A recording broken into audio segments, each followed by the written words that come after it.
So we're back inside Ableton again for another quick tip, and I'm going to show you how to recreate one of my favourite DJ effects, the Spinback.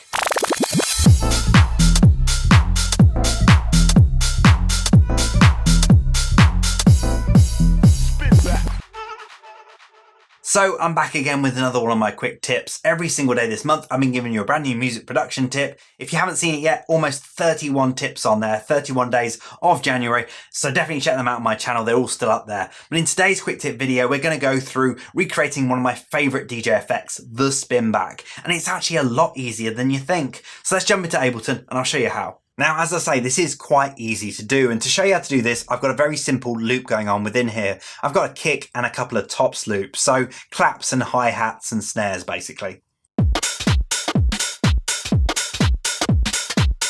And spinbacks usually work best when they've got a beat behind them. If you try and do this on a vocal or a melody, it's probably not going to sound as good, so you usually need a beat in there of some sort.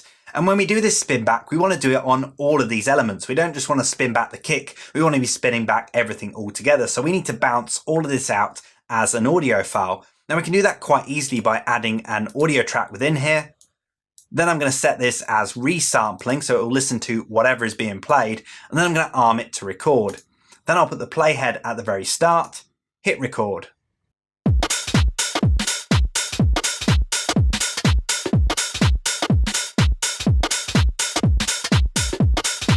So we now have an audio track within here, an audio clip with all of our beats. So it has the kick and those tops loops all in it. But I want to make sure this is a seamless loop. So what I'm going to do is I'm just going to trim it so we know that we now have 4 bars worth of that loop, and I'm going to consolidate it. So we now have our audio clip. Now the next step is to add a MIDI track within here. This is how we're going to manipulate the sound. So what I'm going to do is I'm going to open up the MIDI channel here where we would normally put the instrument on. And what I'm going to do is I'm just going to drag and drop this audio file straight onto there. This will automatically create a sampler. Now the first thing we're going to do with this is we're actually going to convert it into a sampler. We really need the sampler for this because although you can do this with a sampler, it's just a lot easier with the sampler and you get a better result. Now there's actually only a few settings we need to change within the sampler to get this to work. The first one is we need to turn reverse on. We're going to be playing this sample in reverse. The second one is we're going to put it into loop mode because we want to be able to loop this up. And then the third one is we're going to go to the MIDI tab and we're actually going to increase the pitch bend range. We're going to increase it all the way to the top, plus 24 semitones. Now next up, I'm actually going to delete this audio clip and actually delete this audio channel because we don't need this anymore. Now we need to decide where that spinback's going to be. And usually this works quite nicely on the last beat of a bar. So I'm actually going to put it in here. So what I'm going to do is I'm actually going to get rid of the beats that are playing here. And instead we're going to have our spinback playing here. So I'm going to right click on here and create a MIDI clip. Next up, I'll hit B on my keyboard to go into draw mode. And I'm going to put a note on C3. I'll hit B on the keyboard again to get to the arrow. And I'm going to drag this all the way out to the end of the clip. And I'm going to make sure that the velocity is all the way to the top because I want it to be the full volume. And let's play that back and see how it sounds.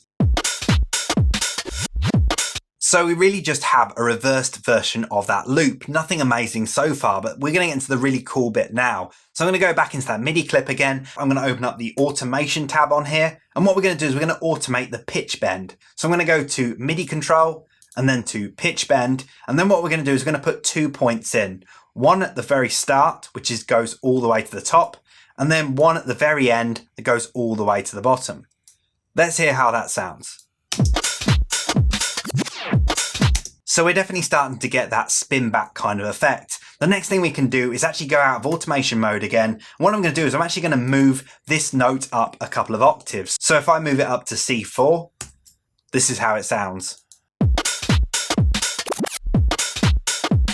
And we could even take it up a little bit further than that, maybe up to C5.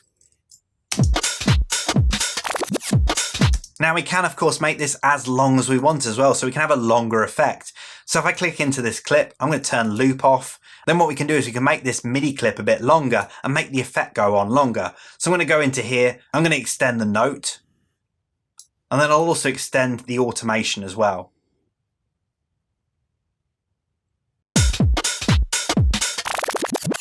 So as you can see there, it's actually a really easy technique to take that drum beat, reverse it up and make it into a spinback. It's actually really easy and you can really manipulate it from there. You could make that note longer, you could move it up and down an octave, or you could adjust the pitch bend range. There's so many different things you can kind of change to make it slightly different and kind of customize it to how you want to. So have a play around with it and see what you can come up with. And if this video has been useful to you, definitely subscribe to my channel, because as I say, I've been bringing you a brand new music production tip every single day this month. So there's loads on my channel. Definitely check them out and also subscribe, because I've got so many more coming this year, and hopefully I'll see you again in the next video.